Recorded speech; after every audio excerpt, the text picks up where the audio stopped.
de hoje a gente vai falar sobre tipos de dados e constantes e variáveis. Vai ser mais curta que a de ontem, por ser um assunto mais simples, que a gente já tem conhecimento inconscientemente, até mesmo quando a gente vê matemática, a gente já estuda um pouco do que vai ser usado aqui nessa parte de tipos de dados. E a de constantes e variáveis são mais algumas questões de nomenclatura que vão facilitar o seu trabalho e também que outras pessoas que vão ler o seu código consigam compreender, né, de forma mais simples, não precise de um comentário acima da variável. O programa de computador, ele trabalha com instruções e com dados.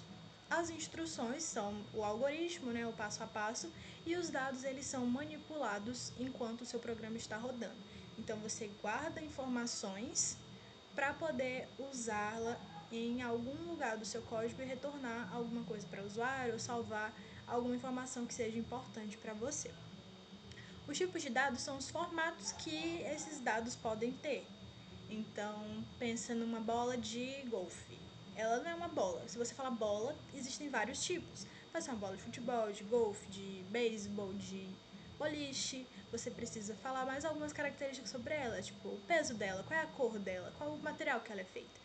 Então, os dados têm também as suas especificações que vão ser usados mais para uns casos do que para outros. Em alguns, você usando o genérico já funciona. Algumas linguagens você não precisa dizer, porque a variável ela vai assumir o valor que ela acha que o dado tem.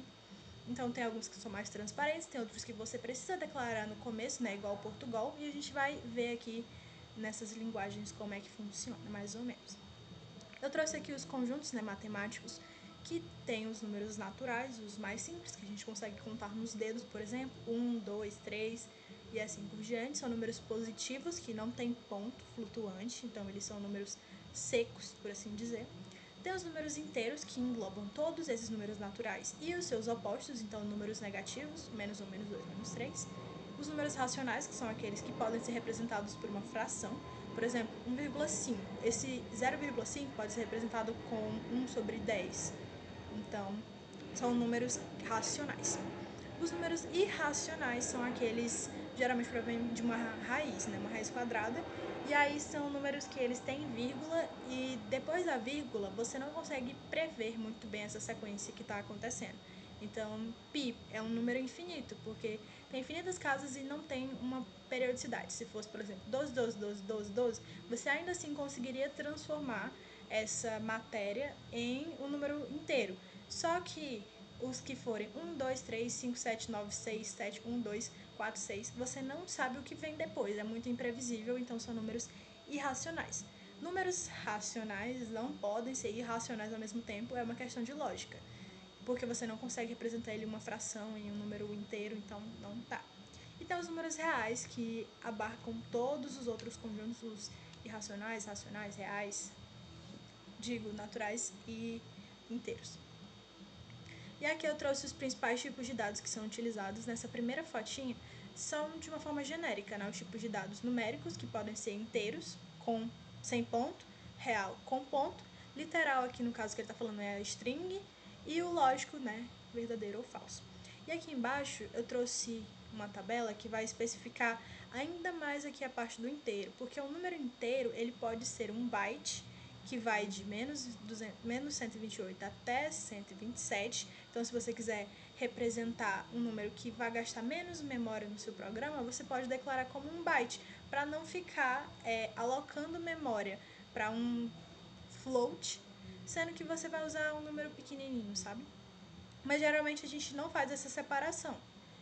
No Python, por exemplo, não se faz, eu nunca vi. Nem no JavaScript. Mas em C, por exemplo, a gente costuma utilizar. E dependendo do tamanho do número das casas decimais que ele vai ter, né, do tipo, se você vai trabalhar com Big Data, seria interessante. A gente tem os inteiros, tem os pontos flutuantes que pode ser float e double. Por exemplo, no Python você pode fazer um caching com float, só que no Java você não vai usar float, você vai usar double, é uma classe específica para guardar esses números. O char, ele é um pouco confuso para mim, porque tem algumas linguagens que vão aceitar, né, de 0 a 665.535 diferentes, né, caracteres que você pode usar, entre eles letras, números ou símbolos. Só que em C, por exemplo, um char, quando você diz que é um char, você usa aspas simples e significa que é só uma letra ou um caractere, né, no caso. Mas o tipo cadeia de caracteres, que é o string, que tem em todas as linguagens, é uma cadeia, né? Então você pode colocar mais de um. O booleano é verdadeiro ou falso. Aqui está a descrição de cada um, mas como eu já comentei, vamos lá. Esse daqui é um programa que está juntando strings. Então você pode fazer soma de coisas que não são números. Então não é exatamente uma soma, é uma concatenação. Você está juntando, só que não somando.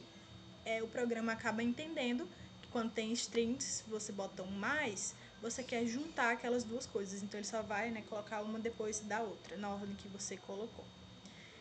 Aqui tem um programinha que tem uma variável chamada George, e ele vai printar o tamanho dessa cadeia de caracteres. Então ele entende como se fosse uma lista, né? Um vetor, um array. Ele entende que é uma cadeia, literalmente, e que cada um daqueles caracteres é um espaço em memória.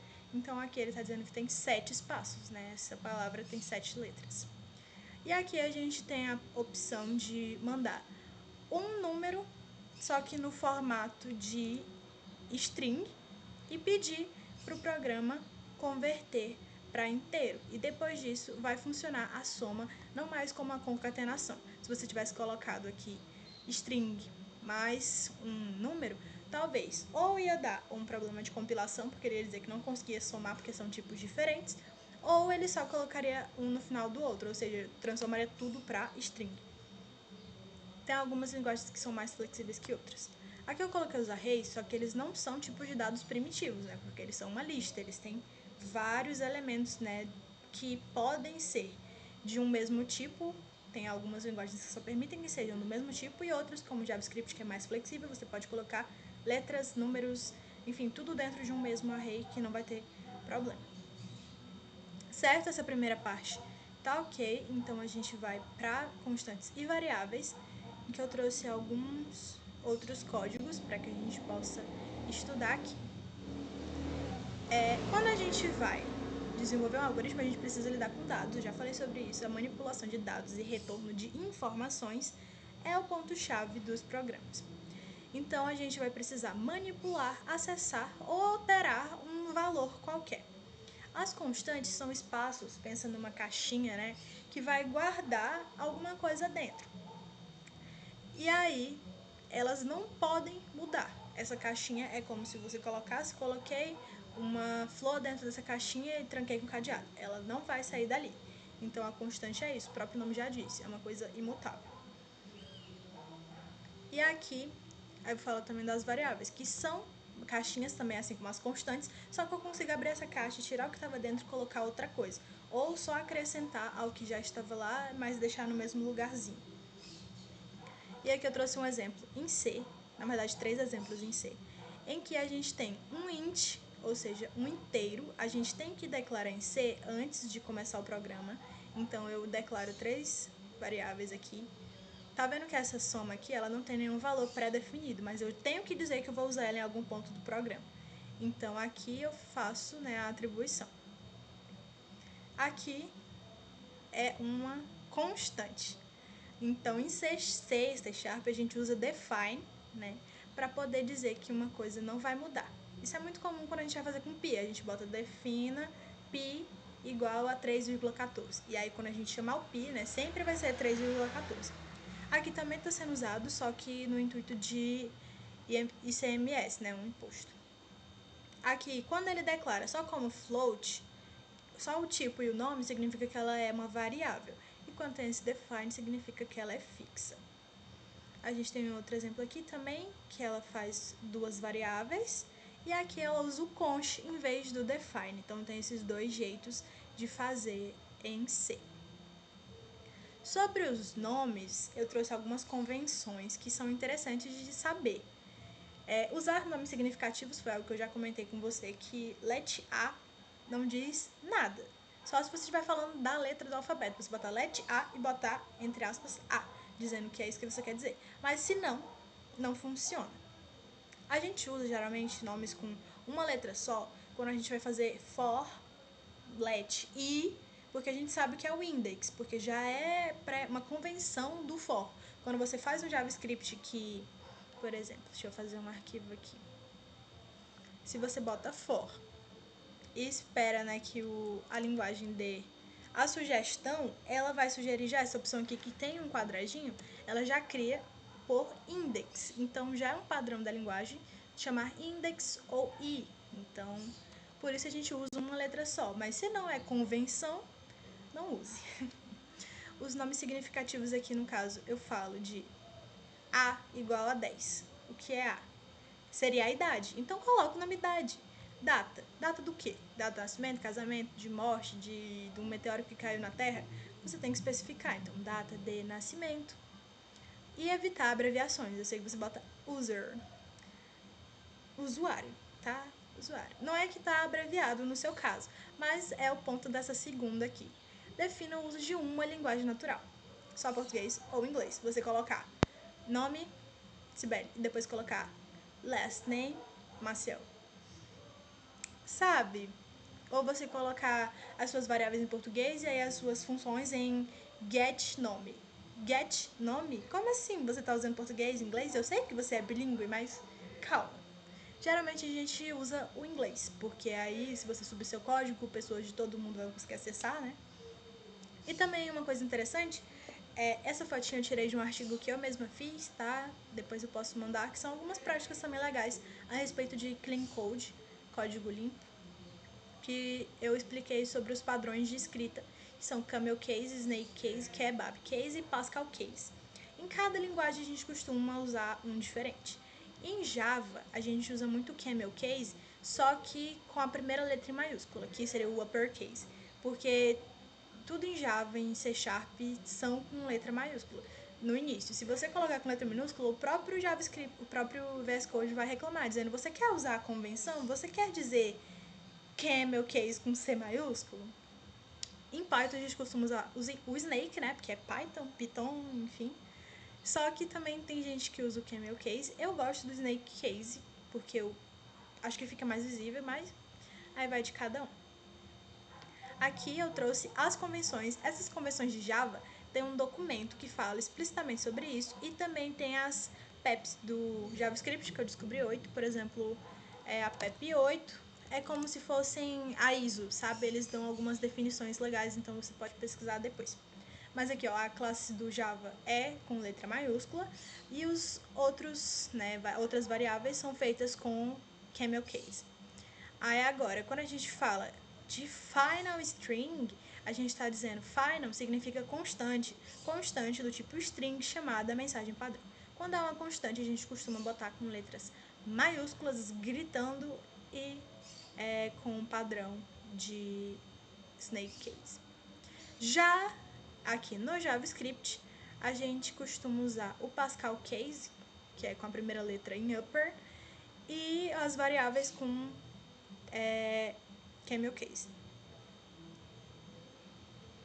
Aqui no Python, para constantes, a gente usa também o screaming snake case, só que no caso do Python, não existe constante. Em JavaScript a gente pode escrever const nome. Em C a gente pode usar const nome. Const string nome no caso. Em Java também, final string nome. Só que no Python não tem uma palavra reservada para dizer que é uma constante. Então a gente usa essas letras gritando para dizer que é uma constante.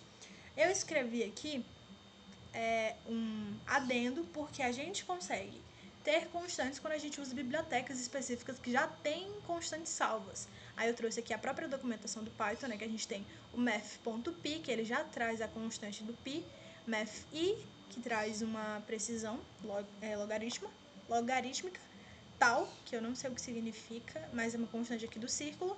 Enfim, tem muitas outras aqui que já é pré-definida, mas por biblioteca. Naturalmente, a gente não consegue dizer isso aqui é uma constante. O Python não vai conseguir entender essas palavras reservadas. Bom, a respeito da atividade, eu coloquei ela no GitHub e trouxe algumas questões a respeito de variáveis, né? O que é melhor de colocar no nome da variável e também para dizer o que é um tipo de variável correto. Aquilo tá... Que tipo de variável é aquele? Então, eu coloquei aqui na aula 5, eu vou colocar também a aula 4 assim que terminar essa aula. Vou fazer aqui o download para conseguir te mostrar. É uma listinha bem curtinha e na próxima semana a gente vai começar a trabalhar com expressões mais fortemente, no caso, lidando com parênteses, com multiplicações, soma, retornos. Eu coloquei uma questão também que meio que inicia o conteúdo de tabela verdade, porque ele pergunta, né, qual é o resultado de algumas expressões, mas são só para que você veja a respeito de verdadeiro e falso, né, o que é o true e o false. Mas aqui, na primeira questão, aqui você vai definir quais são os tipos em cada um dessas questões. Eu já vou dizer que F é um tipo, tá? Esse eu não tenho muita certeza. Então, essa questão aqui eu vou já marcar, porque pode ter uma certa dúvida que eu também vou ter, ok? Então, isso aqui fica meio em aberto, mas se você quiser procurar para me dizer também, seria bem interessante, porque isso aqui provavelmente é... Aliás, isso aqui é de uma matéria em C, então os tipos são diferentes. Nessa segunda aqui é facinho classificar como real, no caso, né, número, literal string ou lógicos, e N para aqueles que você não sabe dizer. Aqui, sobre essa, eu quero fazer agora para testar aqui no Python como que ele aceita os nomes das variáveis. Porque a gente tem algumas convenções de que não pode começar as variáveis com, por exemplo, número, que a gente não pode colocar underscore no começo e que a gente não pode usar símbolo. Então eu vou ver, e nem palavras reservadas aqui. Só que essas palavras aqui, eu acho que elas não, essa aqui não é reservada no Python, então talvez dê certo. Eu vou testar agora todas elas. Essa aqui então já vai estar feita, só para você acompanhar comigo aqui, se dá, se não dá, se o Python é diferentão. Então eu vou começar uma aqui, int igual a 5 e vou printar. Parece que vai dar tudo certo, ele não acusou nenhum erro, então vamos ver aqui. Certinho, Ctrl F5 para rodar. Ou não, porque não tá indo, então vamos lá, manual. Python, opa, começou a rodar, meu computador tá bem lentinho, talvez tenha até travado algumas partes da aula, mas espero que esteja compreensível. Ó, printou, normalzinho, nenhum problema. Vamos testar se ele é case sensitivo.